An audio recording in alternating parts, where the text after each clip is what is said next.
자, 선물 시장이 열렸습니다. 원유 가격이 17% 상승하고 있고 브렌트가 15% 상승하고 있어요. 국제 유가는 106달러까지 올라가고 있고 브렌트유도 거의 107까지 올라가고 있습니다. 천연가스, 가솔린, 난방유도 전부 다 폭등하고 있고요. 미국 주식 선물 시장을 보면 S&P가 마이너스 1.6, 다우존스가 마이너스 1.8, 그리고 나스닥이 1.5% 정도로 하락하고 있습니다. 현재 이렇게까지 하락하는 이유가 우선 이란에서 하메네이 아들을 지도자로 임명했습니다. 주말 사이에 이란 석유 저장소가 공습을 당했다고 합니다. 테헤란에 있는 석유 저장소인데 실제 현장 모습 이렇게 비디오로 담겨 있고요. 그리고 이 사태가 발생하고 난 뒤로 석유비가 내리고 있다고 합니다. 그래서 이 기자가 보여주는 게 보면 이렇게 석유비가 내려서 테란 지역에 석유로 덮어져 있는 상태입니다. 그리고 거의 방금 나온 소식인데 이란 쪽에서 하메네이 아들을 최고 지도자로 임명을 했다고 합니다. 이렇게 하메네이 아들이 최고 지도자로 임명되고 난 뒤로 즉시 미국이 사우디아라비아 주재 외교관들에게 출국을 명령할 예정이라고 뉴욕타임즈가 보도를 했습니다. 사우디아라비아 지역에 미국 정부 직원 그리고 그 가족들은 자발적으로 떠날 수 있는 선택권이 주어졌지만 이제는 떠나라는 명령을 받았다고 합니다. 그 이유가 미국과 이스라엘은 하메네이 전 최고 지도자의 생애 동안 이란의 숙적이었으며 그의 아들을 지도자로 지명한 것은 그의 아버지를 죽음으로 몰고 간 전쟁 중에 이뤄진 것으로 이란이 이스라엘과 이국과 계속해서 전쟁을 벌일 의향이 있음을 시사할 수 있다고 합니다. 그래서 이란군에 의하면 법 집행 기관의 충성에 대한 맹세는 단순한 정치적인 지지가 아니라 적어도 표면적으로는 이념적 충성 의미하는 거기 때문에 종교적 권위자로 여겨지며 단순히 통치하는 사람이 아니라 국가를 이끌고 인도하는 인물로 인식이 됩니다. 그러면 적어도 표면적으로는 전 이란이 미국과 이스라엘과 맞서 싸워야 된다라는 그런 분위기가 형성이 되겠죠. 아니나 다를까 모주타바 하메네이 전 최고 지도자의 아들이 이란의 새로운 최고 지도자로 선출된 직후에 그에 대한 충성 맹세가 쏟아져 나왔다고 합니다.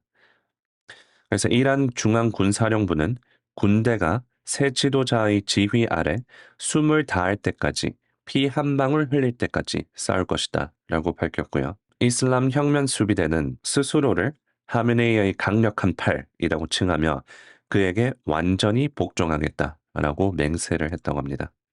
자, 트럼프 대통령이 주말에 또 인터뷰를 했습니다. 중동에 전사한 군인들의 유가족과 이장식을 참여하고 난 뒤로 기자들과 회견을 했는데 이 유가에 대해서 질문을 받았을 때 기름은 많다. 우리나라에는 엄청난 양을 보유하고 있다. 유가가 오를 것으로 예상했지만 또한 내려갈 것으로 생각했다. 라고 얘기를 하면서 원유 가격의 상승에 아주 큰 우려하는 모습을 보이지는 않았습니다. 그럴 만도 한 게 호르무즈 봉쇄로 인해서 영향을 받는 게 제일 영향을 덜 받는 게 미국입니다. 미국이 대략 2.5% 정도 호르무즈로부터 수입을 받고 제일 크게 영향을 받는 게 중국입니다. 중국이 37%, 인도가 14.7%, 한국 12%, 일본 10.9% 정도가 대략적인 수치인데 아무래도 미국이 가장 영향을 덜 받으니까 그 정도로 크게 걱정하는 모습을 안 보인 게 아닐까 싶기도 합니다. 그런데도 불구하고 미국 전력 휘발유 가격은 계속해서 오르고 있습니다. 이 차트를 보시면 2월 28일 토요일에 2.98달러였는데 갤런당 3월 6일자로는 3.4달러까지 올라갔어요. 그래서 미국 전력 휘발유 가격이 이렇게 올랐으니까 만약에 월요일 또 원유 가격이 뭐 10% 넘게 오른다면 이게 계속해서 오를 가능성이 높아지겠죠. 그래서 트럼프도 이 휘발유 가격에 대해서 그리고 원유 가격에 대해서 신경을 쓰긴 써야 되는 상황입니다. 자, 그래서 이렇게 이란 문제도 있지만 현재 또 다른 문제도 있습니다. 지난주에 블랙록에서 위기에 처하게 되었습니다. 바로 돈을 빼려고 하는데 그거를 막았어요. 소프트웨어 기업에 대한 과도한 노출에 대한 우려가 커지고 있고, 그래서 개인 투자자들이 업계의 최대 규모 펀드에서 자금을 인출하기 시작했다고 합니다. 투자자들이 돈을 현금화 하려고 하자 그거를 인출 한도를 5%로 제한을 했습니다. 그래서 이게 뱅크런 성격의 대규모 환매 요구라고 해요. 현금화를 하려고 하지만 너무 금액이 크기 때문에 그 한도를 5%로 줄이는 조치를 취했다고 합니다. 이런 대응으로 지난주 금요일 하루 만에 블랙록이랑 블랙스톤 등 블랙록이 7% 하락을 했습니다. 그래서 은행들도 대체적으로 크게 하락을 했고요. 그리고 현재 변동성 지수인 빅스 지수를 살펴보면 작년에 2번 정도의 조정이 있었죠. 작년에 4월 달에 트럼프 대통령이 관세 발표하고 크게 하락했었고, 그리고 10월 달이랑 11월 달 이때 AI 과잉 투자 얘기가 나오면서 하락을 했었죠. 10월 달이랑 11월 달 빅스를 뛰어넘었습니다. 그때는 최대 한 26 정도까지 올라갔는데 이제 29까지 올라갔고, 월요일장 시작하면 이게 더 올라가 있겠죠. 그래서 거의 4월 달처럼 올라가는 수치로 지금 움직이고 있습니다.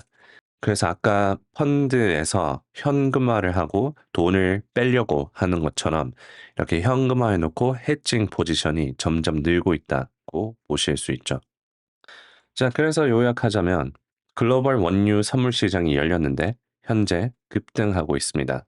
아마 또 몇십 년 만에 가장 큰 폭으로 상승했다, 뭐 이런 기사가 나올 텐데, 이렇게 원유 가격이 크게 상승한 이유는 이란 이슈가 점점 심화되고 있기 때문입니다. 그 중에서 이란 석유 저장소가 공습을 당했고 하메네이의 아들이 최고 지도자로 임명이 되었고, 따라서 전쟁이 더 심화되고 길어질 거라는 그런 우려가 있습니다.